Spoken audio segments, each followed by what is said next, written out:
नमस्कार, आचरण न्यूज के साथ मैं हूं टीएन मनीष।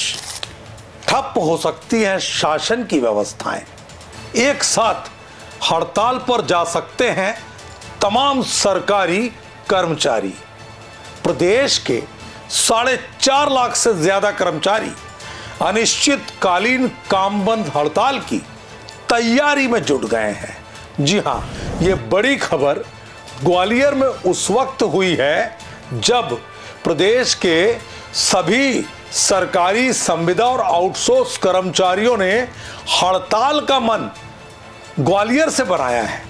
दरअसल प्रदेश के कर्मचारी संगठन ने नेता प्रतिपक्ष उमंग सिंगार को एक 9 सूत्रीय ज्ञापन सौंपा है। उस ज्ञापन में उन्होंने नेता प्रतिपक्ष से अपनी कुछ खास मांगे ये कहते हुए रखी है कि विधानसभा में ध्यानाकर्षण प्रस्ताव के जरिए उनकी तमाम मांगों को नेता प्रतिपक्ष उठाए, क्योंकि विधानसभा सत्र के बाद मांगों पर अगर कार्रवाई नहीं करती है सरकार तो आंदोलन भी शुरू कर देंगे सारे कर्मचारी।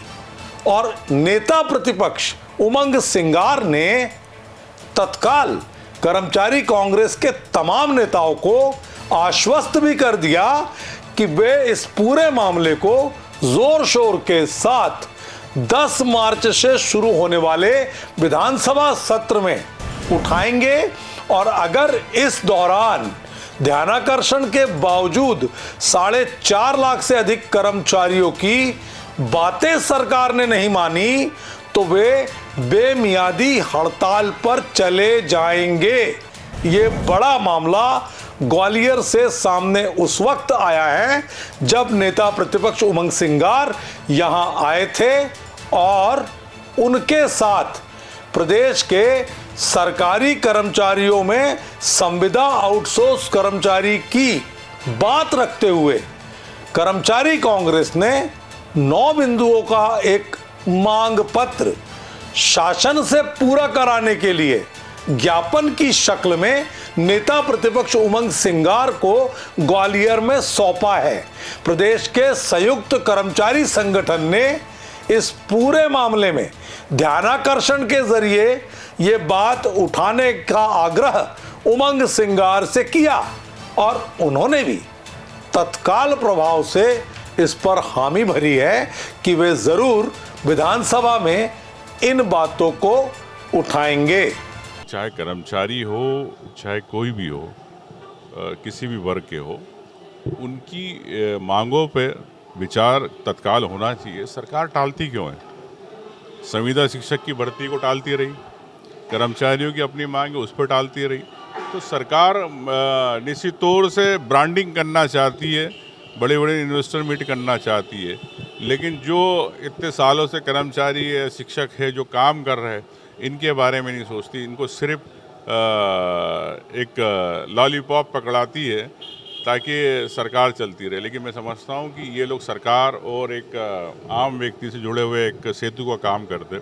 इनके विचार इनके परिवार के हिसाब से मानविकता के नाते, इंसानियत के नाते इन पे विचार होना चाहिए। कर्मचारी अधिकारियों की जो अकारण पदोन्नति को बंद किया गया है उस प्रक्रिया को दोबारा से शुरू करने की मांग है।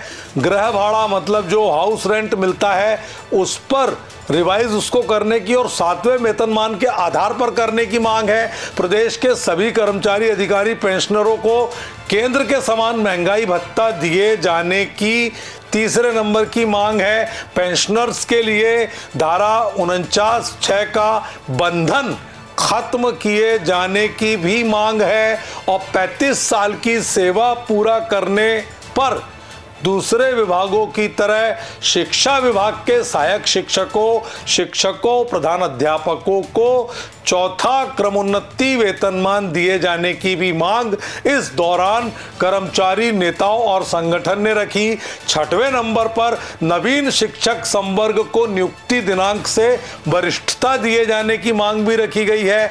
इसी तरह अगर मैं आपको बताऊं तो 7वें नंबर पर आउटसोर्स कर्मचारियों को नियमित करते हुए आउटसोर्स प्रथा को खत्म किए जाने की बड़ी मांग भी इस ज्ञापन के जरिए सरकार तक पहुंचाने की कोशिश कर्मचारी कांग्रेस के नेताओं ने उमंग सिंगार के जरिए की है। 8वीं मांग की बात करूं तो शिक्षा विभाग में अनुकंपा नियुक्ति के लिए बीएड की पात्रता परीक्षा की जो अनिवार्यता इस समय है उसको खत्म करने की बात है।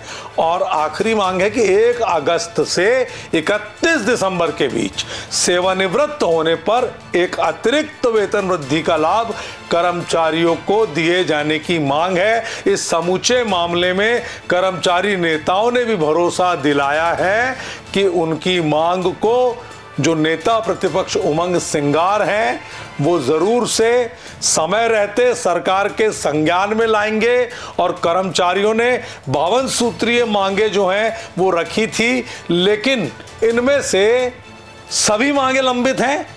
कर्मचारी नेताओं का कहना है कि 9 मुख्य मांग जो हैं वो विधानसभा सत्र में नेता प्रतिपक्ष के माध्यम से अगर सॉल्व कर ली जाती है तो बहुत ही अच्छा होगा।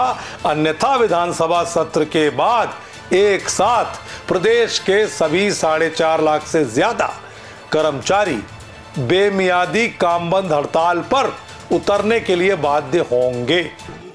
नेता प्रतिपक्ष से मुलाकात हुई है। नेता प्रतिपक्ष ने हमारे ज्ञापन को लिया है और उन्होंने कहा है कि अभी आप रुकिए, मैं बिंदुवार आपसे चर्चा करूंगा। अगर हमारी मांग सदन में उठती है और मांग को अगर सरकार नहीं सुनती है तो हम आगामी सत्र के बाद पुरजोर तरीके से विरोध करने के लिए सड़क पे उतरेंगे और पूरे मध्य प्रदेश के कर्मचारी काम बंद हड़ताल शुरू कर देंगे और बाहर निकल के पूरे मध्य प्रदेश को हम बंद कर देंगे और जिससे शासन की व्यवस्था चरमरा जाएगी। इसकी जिम्मेदारी माननीय मुख्यमंत्री जी की रहेगी और पूरी सरकार की रहेगी। नेता प्रतिपक्ष ध्यानाकर्षण में हमारी मांग उठाएंगे। उन्होंने हमें आश्वासन दिया है और कहा है कि अभी हम रुक के और उनसे चर्चा करनी है हम लोगों को, और उन्होंने आश्वस्त किया है कि वो भी हमारे साथ सड़कों पे उतरेंगे। अगर हमारी मांग नहीं मानी गई तो हम पूरे मध्य प्रदेश की सरकारी मशीनरी को ठप कर देंगे। तो फिलहाल इस खबर से इतना तो साफ है कि मध्य प्रदेश में मोहन सरकार जिस तरह से काम कर रही है, जिस तरह की इन्वेस्टर समिट और तमाम तरह के विकास के कार्य चल रहे हैं, उसके बीच में ये बात बिल्कुल साफ हो गई है कि कर्मचारियों की मांग पर सरकार को ध्यान दिया जाना चाहिए। अगर सरकार ध्यान नहीं देती है तो विपक्ष जो सरकार के खिलाफ मुद्दों की तलाश में हमेशा रहता है, उसके लिए यह मुद्दा वाकई एक बड़ा मुद्दा हो सकता है। अब यह देखना दिलचस्प होगा कि विधानसभा सत्र के दौरान उमंग सिंगार जो ग्वालियर में वादा करके जा रहे हैं वो ध्यानाकर्षण के माध्यम से इन मांगों को कितनी शिद्दत के साथ मजबूती और साफगोई से उठाते हैं और सरकार इस पूरे मामले में कितनी गंभीर होती है। अन्यथा कर्मचारियों को सड़क पर आकर आंदोलन के लिए बाध्य होना पड़ेगा। इस वीडियो में इतना ही। नमस्कार। देश दुनिया की सभी खबरें देखने के लिए जुड़े रहिए आचरण न्यूज से। आचरण न्यूज, हर कदम आपके साथ।